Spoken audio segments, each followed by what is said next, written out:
No programa Hora e a Vez da Pequena Empresa de hoje, você vai ver.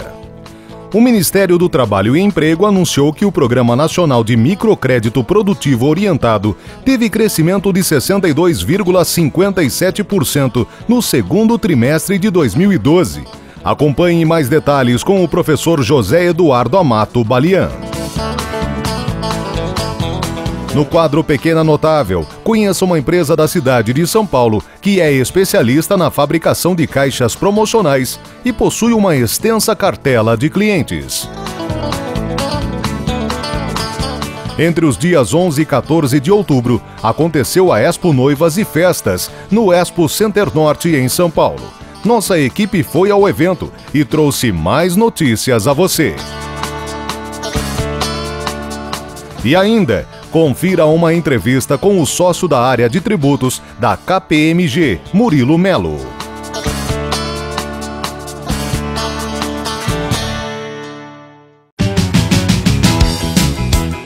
Muitas pessoas adoram ganhar brindes bonitos e especiais. Mas e as embalagens? Essa pequena empresa pensou em desenvolver caixas promocionais modernas e inovadoras. Aconteceu sem planejar, né? Eu e minha sócia somos irmãs também.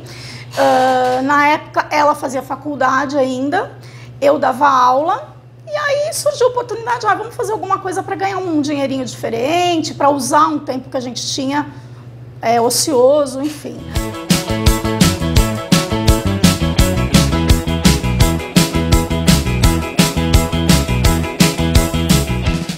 E aí começamos com uma máquina de gravação para fazer alguns presentes. A gente ofereceu na época para algumas escolas e nós embalávamos bem bonitinho as coisas, tal. Eu sei que de presente acabou virando mais a questão de estar fazendo a própria embalagem, né?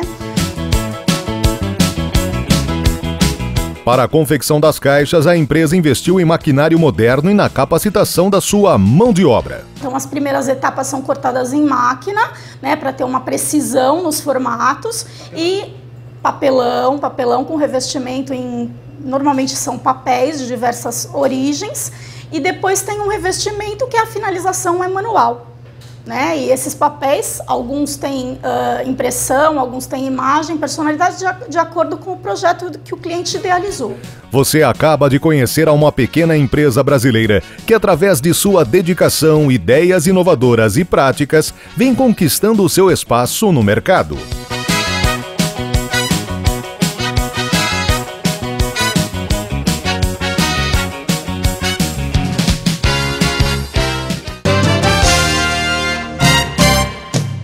Entre os dias 11 e 14 de outubro aconteceu a edição de primavera da Expo Noivas e Festas, no Expo Center Norte, em São Paulo. Considerada a maior feira do setor no Brasil, o evento reuniu 240 expositores, dando destaque ao grande número de pequenas empresas. O principal objetivo de ir para uma feira tão grande como essa é mais divulgação da marca, expansão do produto e alcance do público, né? Acho que o nosso principal objetivo é a divulgação da marca em si, mas o alcance que o nosso produto pode ter nos segmentos de noivas.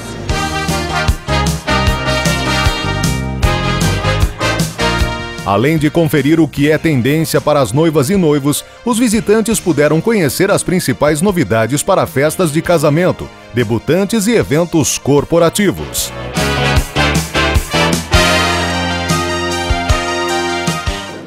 Eu trabalho o ano inteiro. Noiva hoje em dia não tem mais aquela história de ser mês de maio. Eu trabalho o ano inteirinho com noiva. Mês de janeiro é maravilhoso, mês de abril é muito bom. O ano todo com noiva, o ano inteiro. Tanto que quando eu comecei a trabalhar, eu trabalhava com boneca de pano. Depois eu fui trabalhar com boneca de pano voltada para noivas. Depois veio o Santo Antônio, a onda do Santo Antônio, o São José, aí a daminha, e aí ficou. E agora eu trabalho mais com noiva. A minha receita principal hoje na empresa são as noivas que me geram essa receita. A estimativa é que o mercado casamenteiro movimente cerca de 14 bilhões de reais até o final de 2012.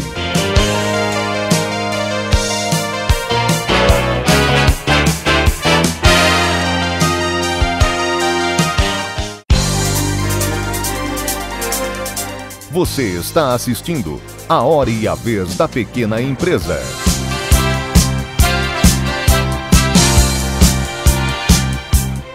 Quando diante de dois produtos, um nacional e outro importado, você prefere o importado. Desculpe, mas você fez um mau negócio. Primeiro, porque o nível técnico do Brasil está no mesmo nível dos produtos internacionais, às vezes melhor. Depois, porque quando deixa de comprar um produto feito em nosso país, você diminui nosso mercado interno. Resultado, menos empregos, menos oportunidades de trabalho. Prefira sempre produtos fabricados no Brasil. Uma campanha do Sindicato da Micro e Pequena Indústria do Estado de São Paulo. Apoie você também.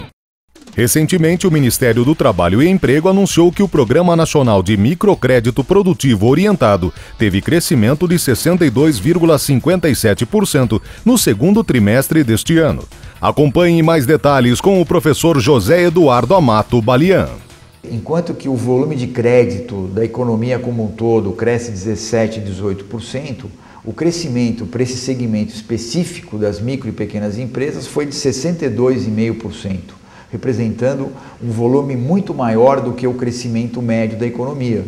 Isso ajuda muito os negócios, ajuda muito as vendas, principalmente o pequeno empreendedor que tem muita dificuldade em obter crédito, em obter recursos.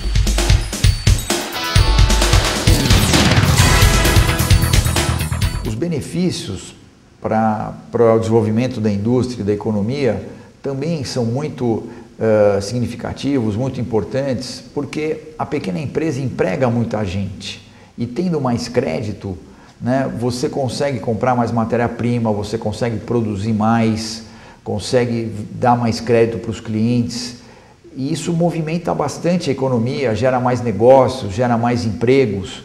Então esse crédito é uma variável fundamental, realmente importante para o crescimento, para o desenvolvimento dos negócios, em particular do pequeno empresário, que tem muita dificuldade em obter recursos.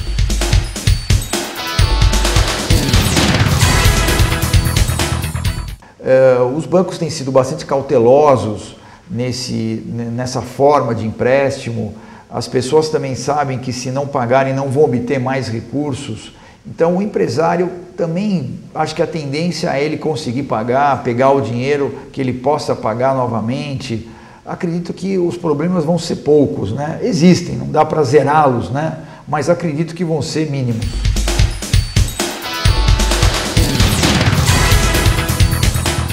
De uma maneira geral, acho que as perspectivas são muito favoráveis, como é o próprio crescimento da nossa economia.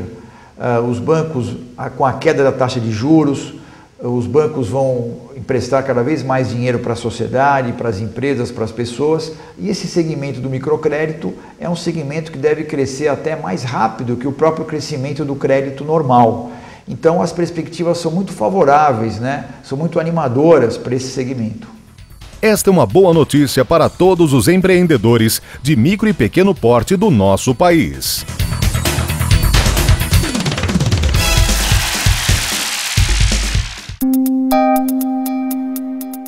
Entrevista da semana.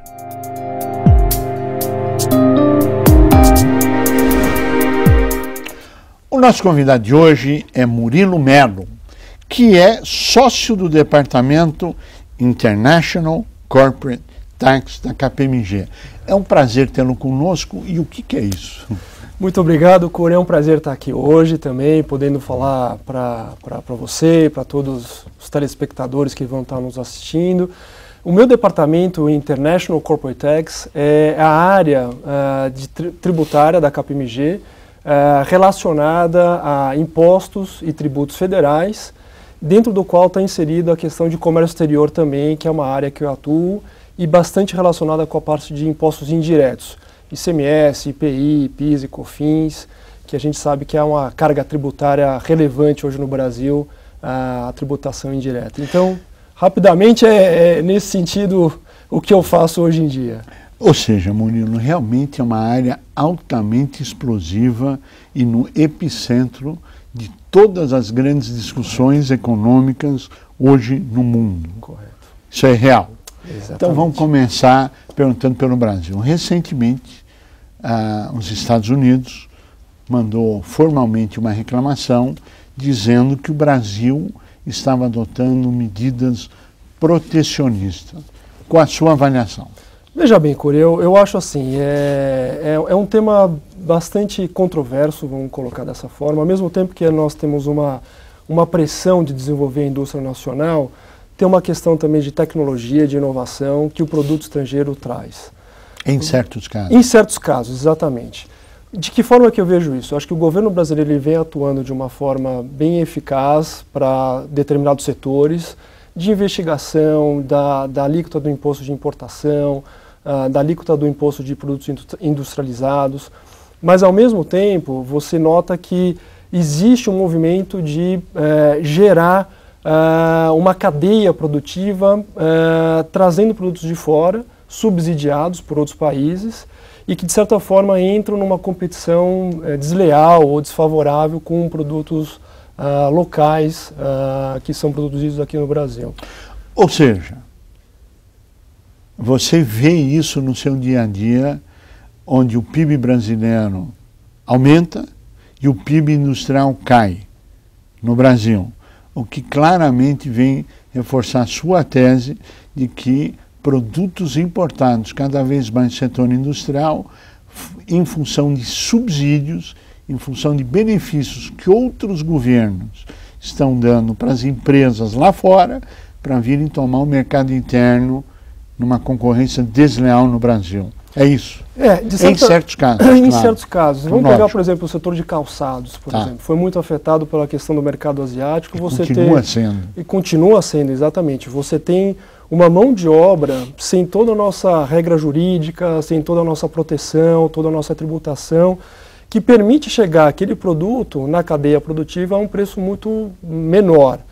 E além disso nós também vemos questões de operações, triangulações, planejamentos tributários envolvendo os países do Mercosul. Então muitas empresas estabelecidas no Uruguai, por exemplo, fazendo uma pequena operação que você possa ter um certificado de origem uruguaio ou qualquer outro país do Mercosul e trazendo esses produtos para dentro do país com uma alíquota reduzida do imposto de importação. E o governo brasileiro, atento a isso, já identificou e já começou a fiscalizar algumas operações dessa forma. Na verdade, o que a gente está assistindo, em certos casos, claro que não dá para generalizar, eram fraudes mesmo. Eram produtos que vinham importados, né? Se colocava etiqueta made in alguma coisa e por uma faixinha no produto e colocava o produto do Brasil com isenção tributária dizendo que era fabricado no Uruguai, que eram mecanismos que foram até detectados pela Receita Federal, pelo próprio Ministério do Desenvolvimento, enfim, por várias áreas do governo federal. Não é isso? Tem Agora, alguns tem casos, outros que são sim, sérios, nós não estamos dizendo todas, não. Exatamente. Eu vou deixar esse papel para a própria Receita Federal, as autoridades definirem, mas, de fato, uma mera operação de você como pintar, como você colocou, colocar lá uma embalagem, falar que aquilo é a origem do país, isso fere um pouco as regras que existem para você ter o certificado de origem, que é a produção local. Isso é feito hoje no Brasil. Existem várias empresas que têm subsídios de governo, né, que, aliás, são empresas governamentais, que ao invés de comprar produtos fabricados no Brasil, compram produtos importados para suprir lá suas licitações, etc. Só que não diz que é importado, mas fazem. Existe, e eu acho que também tem aí um outro lado da moeda, que é justamente a questão... Qual é? A questão da tecnologia e inovação. Então, claro, acho que importantíssimo. Você trazer essa tecnologia de fora e, ao mesmo tempo, você gerar emprego numa indústria local. Então, em algum momento, a questão de você trazer essa tecnologia, trazer esse produto, ele vai disparar na cadeia produtiva uma forma de você poder gerar emprego, você trazer novas formas de produção e tudo mais. Então, por um lado, que você pode existir aí uma questão complicada de ferir a competição nacional, você também está trazendo algo novo que vai desenvolver o nosso mercado local. E, em certos casos, isso é muito bem-vindo. Trazer tecnologia, trazer modernização, isso é maravilhoso, é muito bem-vindo. É tudo aquilo que qualquer empresário consciente quer, desde que seja igualdade de condições. Ou seja, condições ambientais, legislação trabalhista, tributária, porque até hoje você tem incentiva a importar produto num determinado estado que vai para outros e que você não faz nada e ganha 12% só em cima de imprimir uma nota fiscal. Sim, sim. Ou seja, que é um absurdo, né? Sim. Que é a guerra fiscal, Sim. que aí está. Sim, sim. Um comentário nesse aspecto, Curi, que eu vejo. O Brasil, nós estamos passando por um processo dentro do Mercosul de ser grandes exportadores e importadores também na área. E quando nós olhamos outras partes do mundo, como o mercado comum europeu, eles passaram por essa discussão há muito tempo atrás. Então, Verdade. Alemanha, Portugal, quem é quem na balança, quem tem mais poderio, quem tem mais produção. Então eu acho que isso, com o passar do tempo, isso vai se encaixando, são as placas tectônicas aí se moldando. Claro. E eu acho que nós temos hoje Brasil e Argentina, então tem uma queda de braço entre os dois países, mas ao mesmo tempo são grandes parceiros, então Claro. você precisa saber conviver de uma forma harmônica, que é o grande X da questão. Né? Aliás, diz que as grandes convergências surgem das grandes divergências. Isso é verdade. E negociar nada mais é do que ter a divergência para construir uma convergência. Isso é verdade. Que é o que você faz lá o dia inteiro na área tributária, não é isso? De certa forma, sim. Bom, se fala muito desse cenário internacional, de incentivos para o Parque Fabril de cada país. Uhum. Agora, você que vive o dia a dia tributário, os outros países incentivam muito mais o seu Parque Fabril ou não na sua avaliação? É um bom ponto, Curi. Eu acho que existe, hoje mundialmente, cada vez mais, você tocou bem num ponto da questão do protecionismo. Né? Então o protecionismo ele não só se converte da forma de imposto de importação. Então, desembaraçou, pagou mais na importação. Acho que ele tem por trás da cadeia outros métodos, outras, vamos dizer assim, alternativas que os governos impõem, que seja um financiamento mais em conta, uma flexibilização na regra tributária, uma lei trabalhista mais simples. E isso existe. Eu acho que quando nós olhamos para a Ásia, isso é uma questão que você pode perceber, que é bem perceptível. E nos Estados Unidos, o mercado europeu, eu acho que já existe aí um certo, não vamos dizer respeito, mas um fórum comum de discussão que nós provocamos até na questão do algodão, que você deve lembrar bem.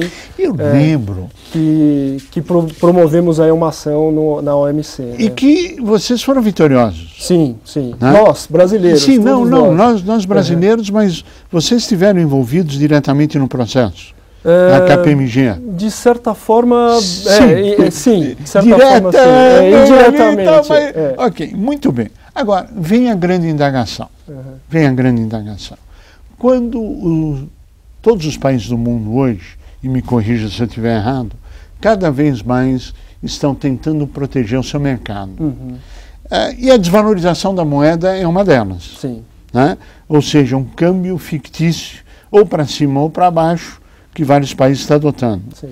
E um aumento da moeda ou da liquidez da sua moeda também é uma forma de você incentivar a exportação, importação, enfim, depende de como você direciona isso. E é isso que os governos do mundo estão adotando. Com todo esse cenário, com o seu conhecimento acumulado, vem a pergunta. Quando os países do mundo boicotam o produto brasileiro através de barreiras, proteções, etc., e o Brasil tem que ir à OMC para se defender, quantos anos isso demora? É um processo longo. O processo de você formalizar a denúncia, a questão, isso leva em torno de 3 a 4 anos. E o julgamento ele pode ser aí 5 anos, mais ou menos, algo nesse sentido. Então, não é um processo rápido. Bom, então no final de 8 anos, você tem uma decisão. E aí o Brasil pode impor uma multa ao país que usou a medida. Isso. Só que daí é o cliente do Brasil. Aí entra outra discussão. Aí entra a discussão que não vai aplicar aquilo que você teve o direito de aplicar. Exatamente. Muito bem. Agora o caminho inverso é verdadeiro? O caminho inverso de... Isso. O caminho inverso é verdadeiro?